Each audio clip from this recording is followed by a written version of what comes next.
Hello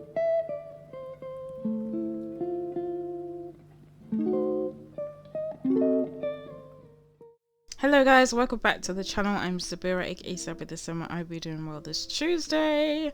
So yeah, I hope everyone's well. This build is slightly different because it's kind of about me. So I was inspired by one of Ocean Sim's videos. It's quite a while ago now that the video came out, but she was talking about slowing down your gameplay, and it kind of inspired me to want to play my sim self and kind of play out my idle life essentially. And I know I really want a slow life in general, and it's kind of something that I'm trying to work towards, of just like, I want things to be easy. I don't believe life has to be hard. I want to have a slow and easy breezy kind of lifestyle.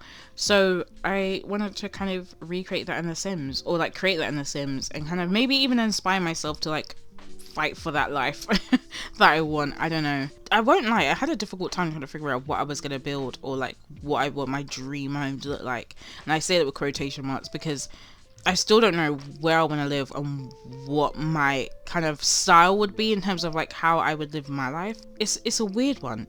It's a weird one.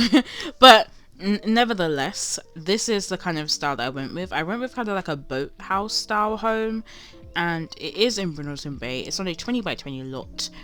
So this build is currently 65,921 simoleons. It is only one bedroom and one bathroom because it's just for me, and it's just me. For this build, I built it with me in mind, and also what I would want my life to kind of look like. And I did have a create a kitten and create a sim, because I think if I was to live by myself, I'd want a pet, and I think the pet I would most probably like is a kitten. So, or just a cat generally, but yeah, I made a kitten and it's bloody adorable. But yeah, I went with this boathouse kind of style. We are in Bridgerton Bay. I thought it would be nice because in my ideal world, I would love to live by the water. I thought I struggled a lot with like the roofing and getting all the pieces to work together and the shape to work together. And then I also went with a loft style because I kind of like that. I like the idea of a loft. I like the idea of being able to like look down into like the main space of the house. So yeah, that was a vibe. I went with that. And like I said, roofing was a bit of a struggle, but I got there in the end, just putting all the pieces together. And I love music a lot, so I was really confused as to like why I forgot to put a stereo in my build. There was a few things that I forgot that I ended up putting in after I've uploaded it to the gallery, so I guess we'll talk about that when I get into the interior. But I forgot a stereo, and I was like, what? I think I did put a stereo, but I put one upstairs maybe. And I was like, that's great for the bedroom, but like, what about when I'm downstairs? I'm like, do I just play it really loud so I can hear it from upstairs? I don't know. And I guess because it's a loft, it's pretty open, so you can hear the music anyway. But I still wanted music downstairs, so I did create another. I did put another speaker, I think, downstairs.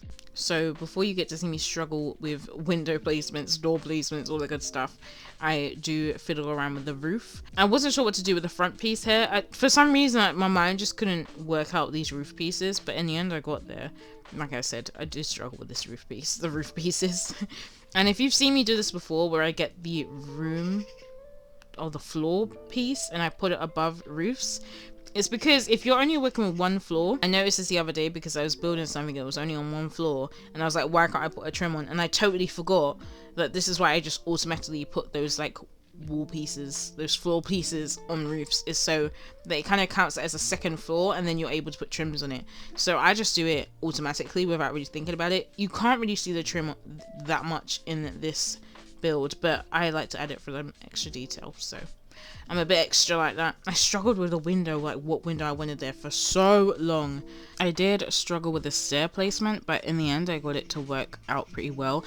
It was so annoying because like I moved the stairs several times, and then at one point I did something and the stairs disappeared. And then when I put the stairs back in, I was like, oh, maybe I should like pull the tab. And then I pulled it, and it was actually like coming out longer, so then it was actually against the wall.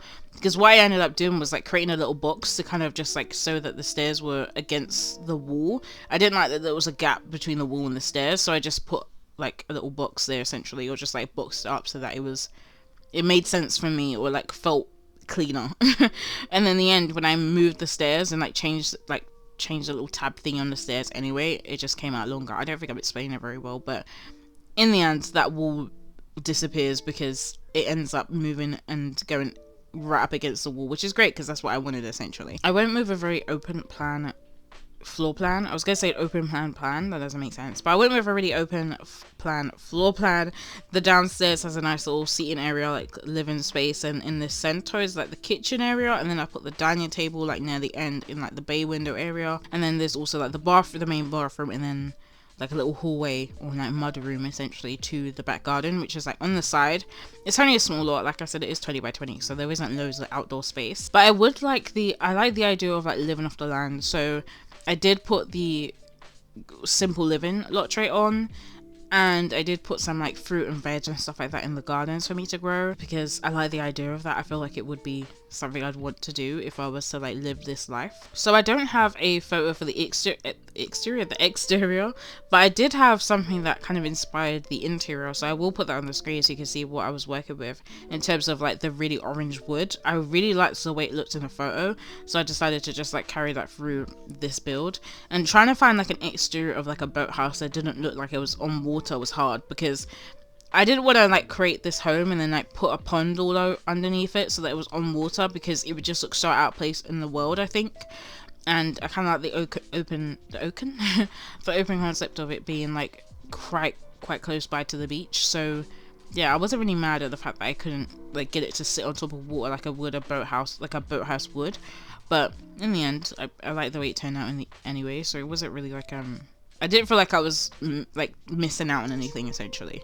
I end up moving the what do you call it, the bathroom and like the little mudroom area, because originally I think I put it on the right and then I move it to the left so that I can have the exit for the garden in the left as well. So you'll see that as I go through the build as well. I just want to say there's a lot of background noise because my window is very wide open right now. It's a really nice day and I need a fresh air.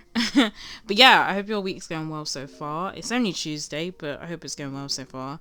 I'm still waiting for some news back, which is really annoying, but hopefully soon I'm gonna hear something back. I don't know.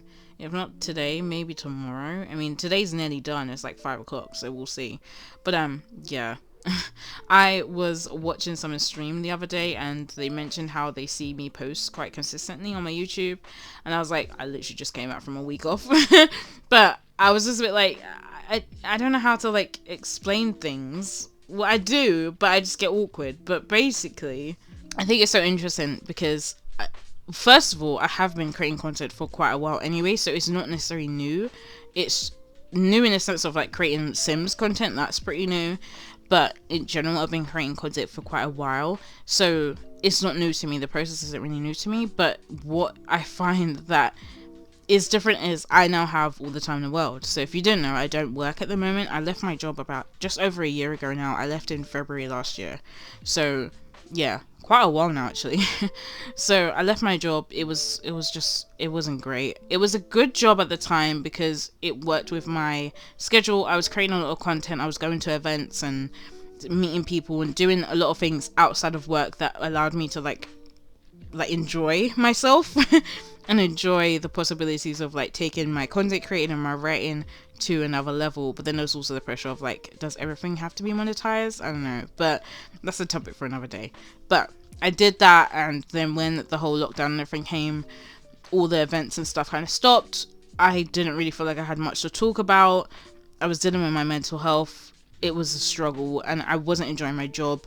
I was always anxious. It was just not a great time. So I ended up leaving because I was like, I don't need to do this. Like, yeah, I need a job for money, but at the same time, part of me was like, do I need this job? And no.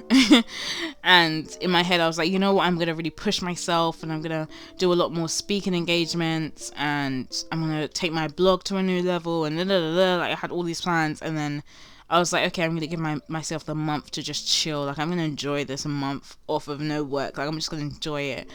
Like, I'm acting like I wasn't signed off sick for like 4 weeks before I left. So I had plenty of time anyway. But still, I was like, I'm going to enjoy this time. I'm just going to, be free with it. So I just spent that month doing nothing. I think I spent that month like a full, like, putting myself into The Sims, to be honest. And I pretty sure soon after is when I started creating my content, to be honest. I think it was pretty soon after that.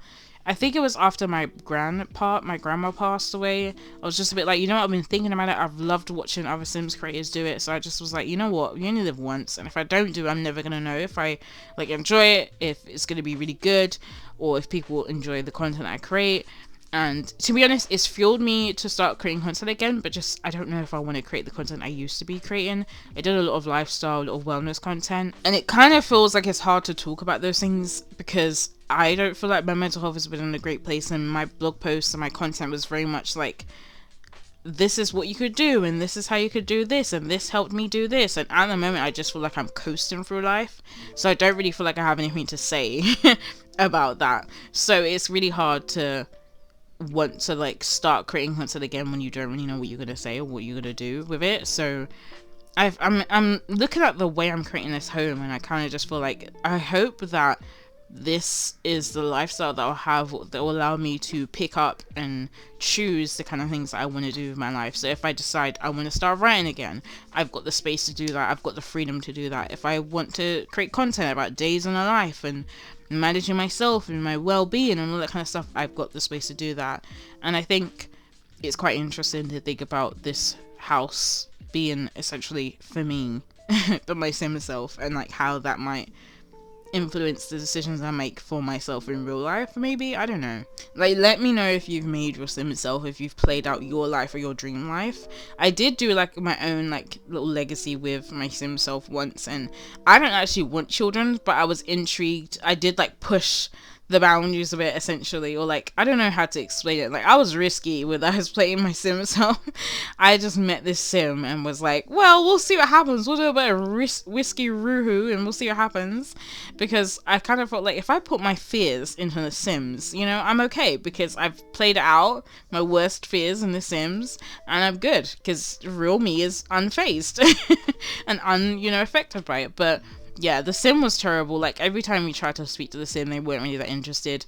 They weren't even a great dad. I was just like, how is this happening to my sim self when this is literally like my worst fear in real life? Which might sound really dramatic, but I don't want children, and there's a lot of things that go into it and things like that. So to watch your sim self just be like, this isn't looking like the life I'd want, was quite an interesting one. I found it funny because I was like, of course that would happen. But obviously at the same time I was like, Sabira, it's a game and you push those kind of buttons to make certain things happen, so can you really be surprised? No. But I just thought it was funny anyway. So this time around I'm gonna do out like my ideal life, and I do wonder, like in The Sims, obviously once you die the game is over. So I'm just like, what would I do in that sense? Like it's weird, like I'm not old, but I've been thinking about a legacy to a point, or I've been thinking about where does the things that I do or achieve or gain go. And I guess if I was to create a will, all of my stuff would just go to my siblings. But at the same time, my goal was never to be like wealthy or rich. I just need to be comfortable. I just need to be able to look after myself. So I don't know if I'd have a lot of assets just left after I'd passed, which sounds like a really depressing conversation, but that's just the thought I've had. And I think kind of creating my sim self makes you kind of think of that, because you're just like, the game literally says game over when you pass and you have no other sims to play the legacy with. So yeah, it did make me kind of think like, who would have anything? And I think some of those kind of thoughts come into mind when you decide if you want to have children, or like who's gonna have my assets, who's gonna look after the house, all that kind of stuff. So you can almost say that The Sims is kind of creating conversations about life and legacy in my head. But yeah, I mean, sometimes I'm just a bit like, I don't need to think about it, but at the same time, like time is going fast, so I guess you do need to think about certain things. But I guess I'm just like gonna see what happens. But I think it's really interesting to see how this home is gonna work out for me, and to see how I change in this, I say me, my sim self changes in this home and things like that. I've been talking so long and I did take a few pauses, so I'm not even sure how far I am into the voiceover, because by the time I cut it, I just hate when things are in and out of loop and then I have to like go back, and it's just so annoying. But I will say that when it comes to landscaping, I don't know why I really struggled, which is weird, because like there are times where I've struggled with landscaping, and I did just build something as well recently, like a base game farmhouse, and I struggled with that landscaping as well. I don't know what it is, but I guess I'm just having a phase where landscaping isn't easy anymore, or it's a struggle. So I wasn't really sure what to do with it, so I ended up just putting like a tree and like some low-lying plants at the front, and like I saw the little mushrooms, I thought that was cute, so I did that. And then in the back I kept it in the back I kept it super simple. Super simple. And I just put some planters and things like that in the back, to be honest, so I could grow my own veg and fruit and all that good stuff. And I did some, like, what do you call it, terrain paints with a little stone, but I lightened up the brush so it could look quite faint. I don't understand why we don't have a matching grass tone for Cats and Dogs World. I don't understand why we don't have that matching grass. Like, I really don't get it. But anywho, we move. I add in a bunch of outdoor lights so that we can actually see ourselves when we're out there. As you can see, my sim self is out there planting. I wanted to make sure everything functioned and everything like that, so I just got her out there to start with the planting, because there's a lot of bloody plants to plant, so I got to start early on that one. And yeah, like I said, did the terrain paints, just cleaned it up a bit as well, and then we move on to the bathroom. And I don't even know how much stuff I can fit in there. It's a small one, and I have a habit of doing small bathrooms, to be honest. And if I'm honest, I did think about it. I was like, what kind of bathroom would I want? Would I want a really big one? Would I want a small one? Would I want something that's like really grand, like with double sinks and, you know, big mirrors and all that kind of stuff? And I was like, I don't know. Like, I feel like I'm quite a simple person. Like, I don't need loads to like be happy, essentially, or just like to be comfortable, content. Like, I don't know. So part of me was just a bit like, a little cute bathroom could do me just fine. And I'm a bit like, I'm gonna be in there showering, brushing my teeth and taking dumps, or going to take a wee. Like, I'm just a bit like, it's not really, I don't know, I don't really need that much space to do that. So in my mind I'm like, we'll just have a small bathroom, it's fine. And I just do a nice little portrait in there, because I'm just a bit like, I don't know what I want to be hanging up in my bathroom. Maybe I would have like a hanging plant, or maybe even like a photo of some like green plants and stuff like that. I think in my mind I really want to be this like Zen yogi kind of person, but at the same time I need the self-discipline and the motivation to do all those things that kind of create that lifestyle for myself. So that is a journey in itself, isn't it? And once I finished with the bathroom, I literally went to tidy up some of the landscaping as well. And I love the smell. I don't know if it's weird or not, but I love the smell of laundry when it's hung outside. I love the smell of it. So I put a laundry line outside, even though I put a dryer? No, I don't. I just put a washing machine in. So I don't know how I'm gonna cope in the winter times, but for the summer, perfect. I just loved the idea of being able to hang my freshly washed clothes on a hanging line outside. It's cute. It's cute. I really struggled with the bay area, which is where the dining area goes. The whole kitchen kind of came together quite well. I think I struggled with what counters and stuff to use, and in the end I believe I used the Dream Home Decorator ones, just because I don't know, I'm obsessed with them. I ended up going with like a table in the bay area. I started with a round table, and then I moved on to a slightly longer table, like the 4-seater. Well, I think it's a 6-seater one that I just put 4 chairs there. Can't imagine I'd have loads of those guests all the time. I mean, I have a big family, so I could, but I never made my whole family in The Sims, so in The Sims, I'm not going to be seeing a lot of people. I actually built this home in the same save that my sister is playing in on my console, and I find it hilarious to watch her play, so that's why she's played on my console, right? So I've put us in the same world, because she's got her cottage in Sul Bay, and we're literally neighbours, because when the neighbourhood, I keep saying neighbourhood stories, the welcome wagon, when that came around, she was at my door, and she was the only person that actually greeted the other 2 that came. I was like, whatever. So in the game, I do have to change it, so I change the settings and everything in Creative Sim, so that we are actually sisters in the game, because right now we're just kind of like neighbors and friends. But I thought it was funny to have us in the same save and see how our lives pan out and things like that. But yeah, I'm having fun with just like putting the house together and thinking of what my style would be. I think it's quite a mix of like boho and contemporary and a bit of modern. I do like modern, so I think I would have to include it somewhere in my builds, or somewhere in a home that I would live in. And it is bugging me, because I can't for the life of me, because I switched the layout slightly around. Where the bathroom is and the door to the back garden is, that was originally on the right. So when I moved it, the wallpapers changed and moved with it. So in the kitchen, on the left side, there was a tiled wallpaper that was meant to be in the bathroom, and it's in the kitchen. And I, for the life of me, cannot remember if I changed that, because throughout the whole video I see it and I can't remember if I actually changed it. And it's really bugging me, because I feel like I didn't.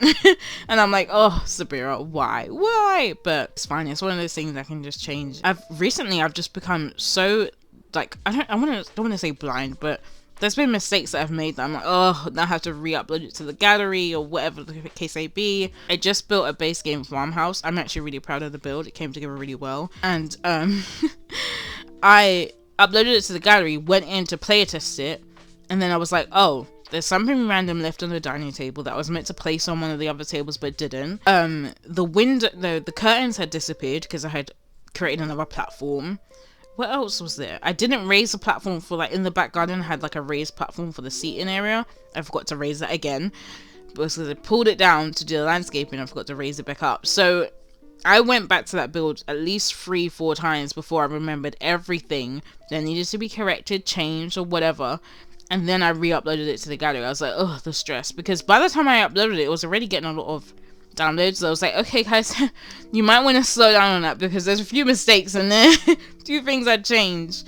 But yeah, it was fine. I do feel like there was a moment in this build where the kitchen area, I forgot. No, I think the recording stopped because it was an hour and my recordings are every hour. And then I remember putting out some like decor and then I started recording again. So it might feel like there's a bit of a jump when it comes to the kitchen area, but hopefully it's not too obvious. I just remember that now. And because I don't know how far I am into the video, because what I'm watching could be different to what I'm speaking about, because I've taken a few pauses in this voiceover, which is really annoying when I do it, because when I go to edit it, everything's out of sync and it's so annoying. So I'm trying not to be too specific, just in case it's out of sync. But yeah, a little behind the scenes though of like the stuff that goes on, and I'm always so like in awe of people who can sit and do a voiceover in one take. Like, how do people do it? There's a few people that I watch and I'm just like, how are you able to sit there and just like flow? It's stressful. But I think because I'm a bit of an overthinker, so there's a lot going on in my head and there's a lot that I'm trying to remember, but also at the same time I'm looking at the screen, I'm trying to talk. It's a lot to do all at once, so I think my brain just goes, huh? And it just kind of pauses. But yeah, we're kind of moving through the dining area, the kitchen, into the living space. And I did have to play test it because I did add a few things here and there that I was like, oh, is that a bit too close? Is that gonna fit? And I ended up having like the sectional sofas. I played around with it so much. I'm pretty sure I just cut it to the point where I decided on the shape, because I went through so many different alterations, angles to try and get it to fit well. And I think this is the best option I've got, to be honest. And then adding a TV. I was like, would I add a TV into my room or the living area? And I was like, to be honest, the living area. I do enjoy watching like Netflix in bed and stuff, but I feel like I could do it with a laptop or maybe a projector or something. I don't know. Or like, even if I wanted to sit on a sofa and snuggle up with a couch with like a cover or a throw and do it that way, like watch a Netflix series or something, I wouldn't mind that at all. I was also thinking, like, it could be pretty scary to live out here in Brindleton Bay by yourself with just a kitty. But at the same time, part of me is like, I like my solitude. I like being in my own space. I like my own company. So I don't think it would bother me that much. I think I would struggle the first maybe night or two to sleep, because I always do. If I'm in a new place, I always struggle that first night to sleep. So I've been on solo staycations a few times, and that first night is the hardest for me to sleep, because I'm just uncomfortable, or I'm very aware of the noises around me, or it's a new bed and I'm trying to adjust. It's a lot. But yeah, with the living room, I think like it came together quite quick. Once I sorted out the whole sectional sofa business, then I just put everything together and it worked out fine. The fireplace, I forgot to mention that, but the fireplace is literally on a diagonal wall, and then I've put it on a platform, and then I've put the get together columns either side of it so it can split up the kind of brick wall and the white walls. I just felt like it would make sense if I did something to kind of split it up a bit. Otherwise it just, especially in The Sims, everything just looks too flat. So sometimes I try and like create a bit more shape or just like difference by using columns and things like that. So I'm really proud of the way that fireplace looks, actually. I like the area of it. And I'm pretty sure I showed you the photo of the kind of inspo I had in mind, and that is kind of like how the fireplace kind of looked. It kind of looked like it was on a it pretty much was on a platform, to be honest. I can't remember if it was necessarily diagonal, but it was on the platform, so that was the inspo behind that. And then I just put a shelf above the TV, and then there's like the candles on spa day. I keep forgetting to use them, but they're such a good like piece of clutter to have because they just come in a little line. And so I put that on the shelf in the living area. And what else? I can't remember what else I really added to the living area after that. That was pretty much it. A plant. I had a chair underneath the stairs and a little table. I did have to play test that. I wasn't sure if it would work because it was quite close to the stairs, and the table and the chair, like the sofa, is quite close as well. So I wasn't sure if there was enough space for the sim to even get through. But my sim seemed to get through pretty fine, so that was good. And then I move on to the loft area of the bedroom. I think it's so cozy. I really like the vibe in there. So originally I was going to use the cats and dogs like bay window chair downstairs, but there really wasn't any space for it. So I moved it to a loft bedroom area, and I changed the swatch to like this blue and pink one. And then I used the city living bed, and in that blue and grey and beige tone. And I pretty much like kept that theme for the room. So like a little greys, blues, and some creams and some beiges and like warm woods. I really love the vibe of this room. It's definitely a bit of me. Got some cat bits and bobs in there as well. Then I clutter up the chest of drawers, add in the bookshelf from the tiny living. I think it adds in that bit of like contemporary modern vibe. I got my laundry basket. I got some cat toys and stuff up there as well. I thought that would make sense. I put my yoga mat out there as well, and I don't actually do yoga. I think I've done it a few times, but I'm not like a regular yoga person. But in my ideal kind of life, I would go for jogs, I would do yoga in the morning and meditation, and like do a lot of like wellness kind of work on myself, because I feel like I know there's a difference in me when I take better care of myself, and I just feel like those are the things I would want to do to take care of myself. So in my, ideal world, that was the kind of things I would do. But I'm pretty sure I'm coming to the end now, because once I finish my room, that's pretty much it. But yeah, this is the end of the video. If you did like this video, please do leave a like. I'd really appreciate it. Leave a comment as well. Let me know if you've played with your sim self and played your ideal kind of life in The Sims. I'd be interested to know that as well. And if you haven't already subscribed, please do. That'd really help me out. And I am streaming on Thursdays and Fridays, so please do come and check me out on Twitch. The link is in my description. We started the Occult Baby Challenge last week, so we're going to continue that this Friday. So if you want to join, please do. If you want this build, it is up on the gallery. My gallery ID is Sabythesimmer. I shall see you on Thursday for a new video. Enjoy the clips to come. Take care. Bye.